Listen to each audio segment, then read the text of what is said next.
आइए अब सुनते हैं तीसरा अध्याय, सेनापतियों सहित महिषासुर का वध। जगदम्बा के श्री अंगों की कांति उदय काल के सहस्त्रों सूर्यों के समान है। वे लाल रंग की रेशमी साड़ी पहने हुए हैं। उनके गले में मुंडमाला शोभा पा रही है। दोनों स्तनों पर रक्त चंदन का लेप लगा है। वे अपने कर कमलों में जप मालिका, विद्या और अभय तथा वर नामक मुद्राएं धारण किए हुए हैं। 3 नेत्रों से सुशोभित मुखारविंद की बड़ी शोभा हो रही है। उनके मस्तक पर चंद्रमा के साथ ही रत्नमय मुकुट बंधा है तथा वे कमल के आसन पर विराजमान हैं। ऐसी देवी को मैं भक्ति पूर्वक प्रणाम करता हूँ। ऋषि कहते हैं, दैत्यों की सेना को इस प्रकार तहस नहस होते देख महादैत्य सेनापति चिक्षुर क्रोध में भरकर अंबिका देवी से युद्ध करने के लिए आगे बढ़ा।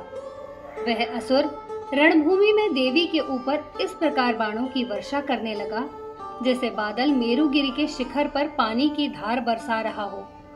तब देवी ने अपने बाणों से उसके बाण समूह को अनायास ही काटकर उसके घोड़ों और सारथियों को मार डाला। साथ ही उसके धनुष तथा अत्यंत ऊंची ध्वजा को भी तत्काल काट गिराया। धनुष कट जाने पर उसके अंगों को अपने बाणों से बींध डाला। धनुष, रथ, घोड़े और सारथी के नष्ट हो जाने पर वह असुर ढाल और तलवार लेकर देवी की ओर दौड़ा।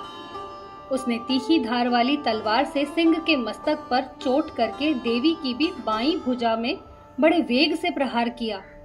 राजन, देवी की बाह पर पहुंचते ही वह तलवार टूट गई। फिर तो क्रोध से लाल आंखें करके उस राक्षस ने शूल हाथ में लिया और उसे उस महादैत्य ने भगवती भद्रकाली के ऊपर चलाया। वह शूल आकाश से गिरते हुए सूर्यमंडल की भांति अपने तेज से प्रज्वलित हो उठा। उस शूल को अपनी ओर आते देख देवी ने भी शूल का प्रहार किया। उससे राक्षस के शूल के सैकड़ों टुकड़े हो गए। साथ ही महादैत्य चिक्षुर की भी धज्जियां उड़ गई। वह प्राणों से हाथ धो बैठा। महिषासुर के सेनापति उस महापराक्रमी चिक्षुर के मारे जाने पर देवताओं को पीड़ा देने वाला चामर हाथी पर चढ़कर आया। उसने भी देवी के ऊपर शक्ति का प्रहार किया, किंतु जगदम्बा ने उसे अपने हुंकार से ही आहत एवं निष्प्रभ करके तत्काल पृथ्वी पर गिरा दिया। शक्ति टूटकर गिरी हुई देखकर चामर को बड़ा क्रोध हुआ। अब उसने शूल चलाया, किंतु देवी ने उसे भी अपने बाणों द्वारा काट डाला। इतने में ही देवी का सिंह उछलकर हाथी के मस्तक पर चढ़ बैठा और उस दैत्य के साथ खूब जोर लगाकर बाहु युद्ध करने लगा। वे दोनों लड़ते लड़ते हाथी से पृथ्वी पर आ गए और अत्यंत क्रोध में भरकर एक दूसरे पर बड़े भयंकर प्रहार करते हुए लड़ने लगे।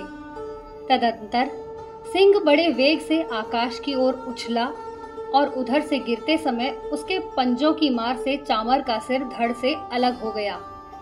इसी प्रकार उदग्र भी शिला और वृक्ष आदि की मार खाकर रणभूमि में देवी के हाथ से मारा गया तथा कराल भी दांतों, मुक्कों और थप्पड़ों की चोट से धराशायी हो गया। क्रोध में भरी हुई देवी ने गदा की चोट से उद्धत का कचूमर निकाल डाला। भिंदीपाल से वाष्कल को तथा बाणों से ताम्र और अंधक को भी मौत के घाट उतार दिया। 3 नेत्रों वाली परमेश्वरी ने त्रिशूल से उग्रास्य, उग्रवीर्य तथा महाहनु नामक दैत्य को मार डाला। तलवार की चोट से विडाल के मस्तक को धड़ से काट गिराया।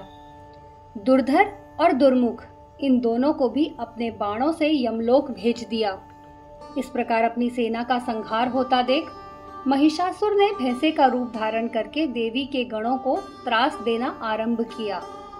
किन्हीं को थूथन से मारकर, किन्हीं के ऊपर खुरों का प्रहार करके, किन्हीं किन्हीं को पूंछ से चोट पहुंचाकर, कुछ को सींगों से विदीर्ण करके, कुछ गणों के वेग से, किन्हीं को सिंहनाद से, कुछ को चक्कर देकर और कितनों को निश्वास वायु के झोंके से धराशायी कर दिया। इस प्रकार गणों की सेना को गिराकर वह असुर महादेवी के सिंह को मारने के लिए झपटा। इससे जगदम्बा को बड़ा क्रोध हुआ। उधर महापराक्रमी महिषासुर को भी क्रोध में भरकर धरती को खुरों से खोदने लगा तथा अपने सींगों से ऊंचे ऊंचे पर्वतों को उठाकर फेंकने और गरजने लगा। उसके वेग से चक्कर देने के कारण पृथ्वी क्षुब्ध होकर फटने लगी।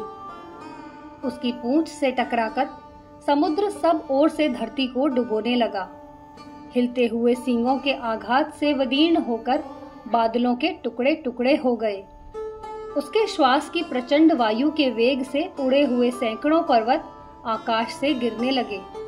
इस प्रकार क्रोध में भरे हुए उस महादैत्य को अपनी ओर आते देखकर चंडिका ने उसका वध करने के लिए महान क्रोध किया। उन्होंने पाश फेंककर उस महान असुर को बांध लिया। उस महासंग्राम में बंध जाने पर उसने भैंसे का रूप त्याग दिया और तत्काल सिंह के रूप में प्रकट हो गया। उस अवस्था में जगदम्बा ज्यों ही उसका मस्तक काटने के लिए उद्धत हुई, त्यों ही वह खड़गधारी पुरुष के रूप में दिखाई देने लगा। तब देवी ने तुरंत ही बाणों की वर्षा करके ढाल और तलवार के साथ उस पुरुष को भी बींध डाला। इतने में ही वह महान गजराज के रूप में परिणत हो गया तथा अपनी सूंड से देवी के विशाल सिंग को खींचने और गर्जने लगा। खींचते समय देवी ने तलवार से उसकी सूंड काट डाली। तब उस महादैत्य ने पुनः भैंसे का शरीर धारण कर लिया और पहले की भांति चराचर प्राणियों सहित तीनों लोगों को व्याकुल करने लगा। तब क्रोध में भरी हुई जगन माता चंडिका बारंबार उत्तम मधु का पान करने लगी और लाल आंखें करके हंसने लगी। उधर वह बल और पराक्रम के मद से उन्मत्त हुआ राक्षस गर्जने लगा और अपने सींगों से चंडी के ऊपर पर्वतों को फेंकने लगा। उस समय देवी अपने बाणों के समूहों से उसके फेंके हुए पर्वतों को चूर्ण करती हुई बोली। बोलते समय उनका मुख मधु के मद से लाल हो रहा था और वाणी लड़खड़ा रही थी। देवी ने कहा, ओ मूढ़, मैं जब तक मधु पीती हूँ तब तक तू क्षण भर के लिए खूब गर्ज ले। मेरे हाथ से यहीं तेरी मृत्यु हो जाने पर अब शीघ्र ही देवता भी गर्जना करेंगे। ऋषि कहते हैं, यों कहकर देवी उछली और उस महादैत्य के ऊपर चढ़ गई। फिर अपने पैर से उसे दबाकर उन्होंने शूल से उसके कंठ पर आघात किया। उनके पैर से दबा होने पर भी महिषासुर अपने मुख से अभी आधे शरीर से ही वह बाहर निकलने पाया था कि देवी ने अपने प्रभाव से उसे रोक लिया। आधा निकला होने पर भी वह महादैत्य देवी से युद्ध करने लगा।